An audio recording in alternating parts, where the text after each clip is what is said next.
Hello പ്രിയപ്പെട്ടവരെ, ഇന്നത്തെ പുതിയ വീഡിയോയിലേക്ക് നിങ്ങൾക്ക് ഏവർക്കും സ്വാഗതം. അപ്പോൾ ഇന്ന് ഞങ്ങൾ എത്തിയിരിക്കുന്നത് ഞങ്ങളുടെ സ്വന്തം നാട്ടിലാണ്. അതായത് പാലപ്രയാണ്. കോട്ടയം ജില്ലയിലെ കാഞ്ഞിരപ്പള്ളി താലൂക്കിൽ പാലപ്ര എന്ന സ്ഥലത്താണ്. ഇവിടുത്തെ ഞങ്ങളുടെ ദേശത്തിൻ്റെ അമ്മയായ പാലപ്ര ഭഗവതിയുടെ പൂരത്തിനാണ് ഞങ്ങളിവിടെ എത്തിയിരിക്കുന്നത്. അതായത് മീനമാസത്തിലെ പൂരത്തിനാണ് ഇവിടെ പൂരം ഞങ്ങൾ കൊണ്ടാടുന്നത്. അപ്പോൾ പൂരത്തിൻ്റെ ആ ഉത്സവത്തോടനുബന്ധിച്ചുള്ള കാവടി ഘോഷയാത്രയാണ് ഇപ്പോൾ ഇവിടെ നടക്കുന്നത്. ഇതാ ചെണ്ടമേള കാര്യങ്ങളെല്ലാം ഉണ്ട് ഇവിടെ. അപ്പോൾ ഇവിടെ കാവടി പൂജ നടന്നുകൊണ്ടിരിക്കുകയാണ്. കാവടി പൂജയ്ക്ക് ശേഷം ഇവിടുന്ന് ശോഭയാത്രയായിട്ട് ഈ കാവടി എടുത്ത ഭക്തജനങ്ങൾ തൃപ്പാലപ്ര ഭഗവതിയുടെ തിരുമുറ്റത്തേക്ക് എത്തുകയും അവിടെയാണ് നമ്മുടെ ഈ കാവടി ഘോഷയാത്ര സമാപിക്കുന്നത്. അപ്പോൾ അതാണ് നമ്മുടെ ഇന്നത്തെ അതിൻ്റെ വിശേഷങ്ങളാണ് നമ്മൾ നോക്കുന്നത്.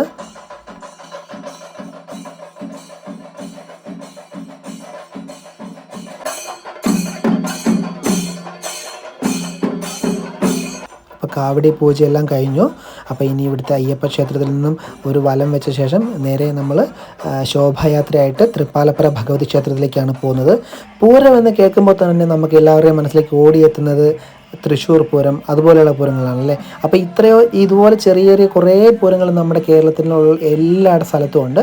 അപ്പോൾ ആ ഒരു പൂരത്തിൻ്റെ വിശേഷങ്ങളായിട്ടാണ് നമുക്കിന്ന്. ഇതാ കൊച്ചു കുട്ടികൾ വരെ പൂരത്തിൻ്റെ കാവടിയൊക്കെ എടുത്ത് നടക്കുന്ന കണ്ടില്ലേ.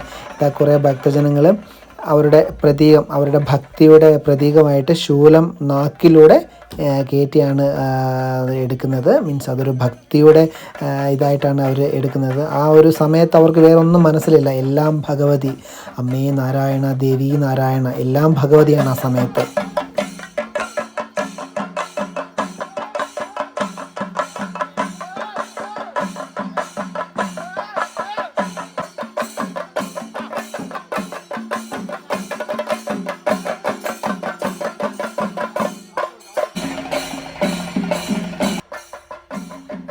ഭഗവതി എഴുന്നള്ളിച്ചുകൊണ്ടുള്ള രഥമാണിത്. ഭഗവതി ശിവനും പാർവതിയും ഉള്ള ഒരു ഭഗവതിയുടെ രൂപമാണ് അതിലുള്ളത്. അത് നല്ല മനോഹരമായിട്ട് അലങ്കരിച്ച് നല്ല രഥത്തിലാണ് വരുന്നത്.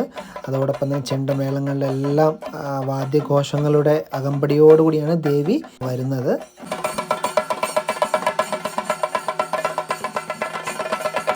അപ്പോൾ പാലപ്ര അയ്യപ്പ ക്ഷേത്രത്തിൽ നിന്നും പാറത്തോട് അയ്യപ്പ ക്ഷേത്രത്തിൽ നിന്നും 2 കാവടി ഘോഷയാത്രയാണ് തിരുമുറ്റത്തെത്തുന്നത്. അപ്പോൾ താഴെ നിന്നുള്ള ശോഭയാത്രയോടൊപ്പം ആനയും ഉണ്ട്. ആനയാണ് തിടം പെയ്ഞ്ഞിരിക്കുന്നത്. ഭഗവതി എഴുന്നള്ളിക്കുന്നത് ദേവിയാണ്. അപ്പോൾ നമ്മൾ മുകളിൽ നിന്ന് കണ്ടത് രഥത്തിലാണ് വന്നിരുന്നത്. അപ്പോൾ താഴെ നിന്ന് ആനയിലാണ് വരുന്നത്.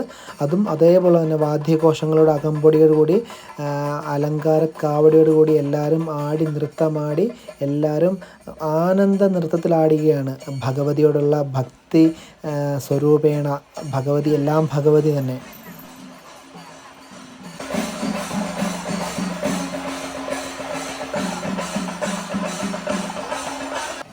അപ്പോൾ ഏകദേശം ഒരേ സമയത്ത് തന്നെ 2 ശോഭായാത്രയും നമ്മുടെ തിരുമുറ്റത്തെത്തി. പാലപ്ര ശ്രീ ഭഗവതി ദേവിയുടെ തിരുമുറ്റത്തെത്തി. അപ്പോൾ ഇവിടെ കുറച്ച് നേരം എല്ലാവരും നൃത്തമാടിയ ശേഷമാണ് അകത്തേക്ക് കയറി പോകുന്നത്. അപ്പോൾ ഇവിടെ ചെണ്ടമേളങ്ങളും കാര്യങ്ങളെല്ലാം കുറച്ച് നേരം ഒരു 5 മിനിറ്റ് ഇവിടെ അവർ ആഘോഷം നടത്തിയതിന് ശേഷം അവർ ക്ഷേത്രത്തിൻ്റെ അകത്തേക്ക് കയറുകയാണ്.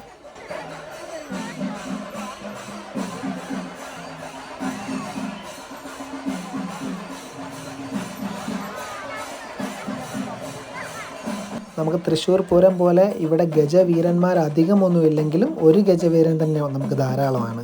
ഇതാ ഭഗവാന്റെ വിഗ്രഹമാണ് തിടമ്പേറ്റി നിൽക്കുന്നത്.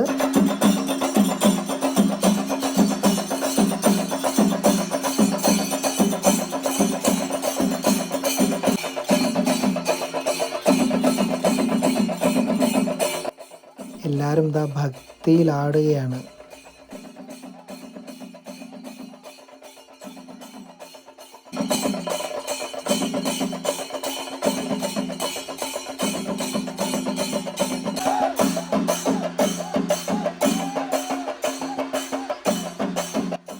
ദേവിയമ്മയുടെ പൂരം കാണാൻ 100 കണക്കിന് ആൾക്കാരാണ് ഇവിടെ എത്തിയിട്ടുള്ളത്.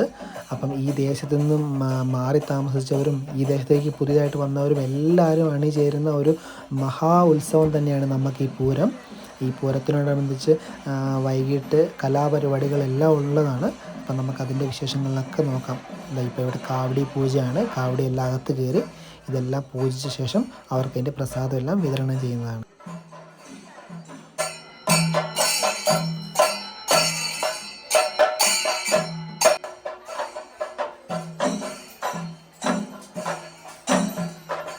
അപ്പോൾ 2 കാവടി ശോഭയാത്രയും തൃപ്പാലപ്രേമയുടെ തിരുമുറ്റത്തെത്തി ഇനി അവർ കൊണ്ടുവന്ന പാല് പനീര് ഭഗവതിക്ക് അഭിഷേകം ചെയ്യുന്നതാണ്.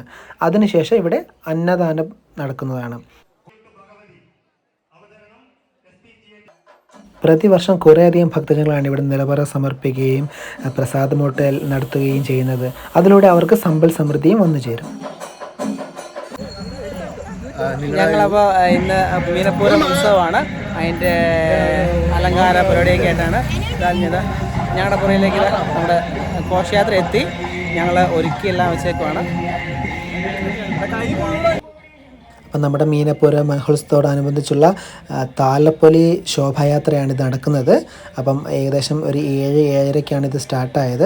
അപ്പോൾ കുറേയധികം ഭക്തജനങ്ങൾ താലമെടുത്ത് അവരുടെ സമ്പൽ സമൃദ്ധിക്കും ഐശ്വര്യത്തിനും വേണ്ടി താലമെടുത്ത് കുറേയധികം ആൾക്കാരാണിത് റോഡിലൂടെ ഏകദേശം 1 കിലോമീറ്ററോളം നടന്ന് തൃപ്പാലപ്രേമയുടെ ഭഗവതി ക്ഷേത്രത്തിലേക്ക് വീണ്ടും എത്തിച്ചിരുന്നത്. താലപ്പൊലി മഹാശോഭയാത്ര വന്നുകൊണ്ടിരിക്കുകയാണ്. അപ്പം ആ ഒരു വരുന്ന സമയത്ത് ഞങ്ങൾ വിളക്ക് കത്തിച്ച് അതിന് ആദരസൂചകമായി വിളക്ക് കത്തിച്ച് ദേവിയുടെ ഫോട്ടോ ഒക്കെ വെച്ച് ഞങ്ങളിങ്ങനെ എതിരേൽക്കുകയാണ് ചെയ്യുന്നത്. ഇപ്പോൾ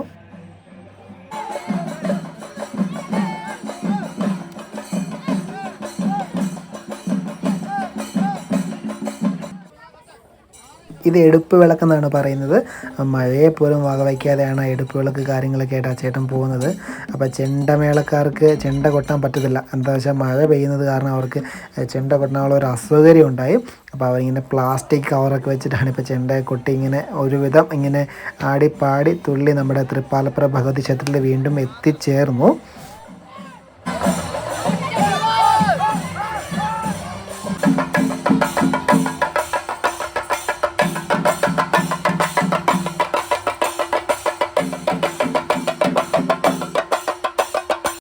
അത് ആ പകലുണ്ടായിരുന്നത് പോലെ തന്നെ 100 കണക്കിന് ആളുകളാണ് ഇപ്പം ദേവിയമ്മയുടെ പൂരം കാണാൻ വേണ്ടി വീണ്ടും രാത്രിയിൽ എത്തിയിരിക്കുന്നത്.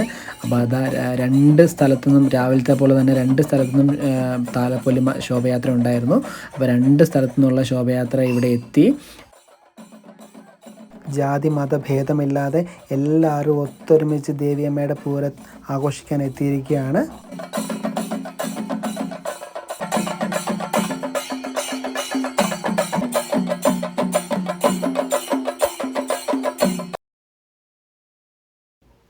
പൂരപ്രേമികൾക്ക് ഈ ഒരു കാഴ്ച എത്രയധികം സന്തോഷമുണ്ടാക്കുന്നതാണ് നമ്മൾ പറഞ്ഞറിയിക്കാൻ പറ്റില്ല.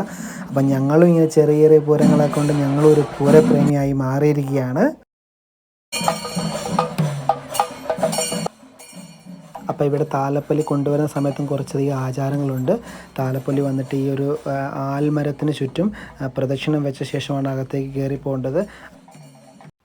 ഭഗവതിയുടെ തിടം പേറ്റി ഗജവീരൻ എത്ര തലയെടുപ്പോടുകൂടിയാണ് നിൽക്കുന്നത് അല്ലേ.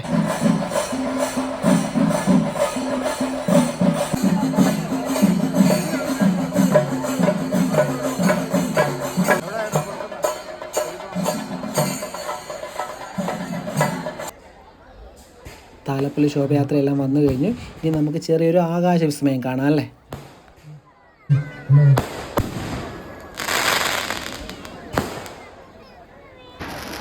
അപ്പോൾ ഈ കലാപരിപാടികളോടെ നമ്മുടെ ഈ വർഷത്തെ ഈ പൂരം മഹോത്സവത്തിന് സമാപനമാകുകയാണ്. ഇപ്പോൾ ഇനിയും നമുക്ക് ഈ ഒരു പൂരം കിട്ടണമെങ്കിൽ നമ്മൾ 1 വർഷം കാത്തിരിക്കണം അല്ലേ. അപ്പോൾ ഇനി കാത്തിരിപ്പിൻ്റെ 1 വർഷമാണ് അടുത്തത്.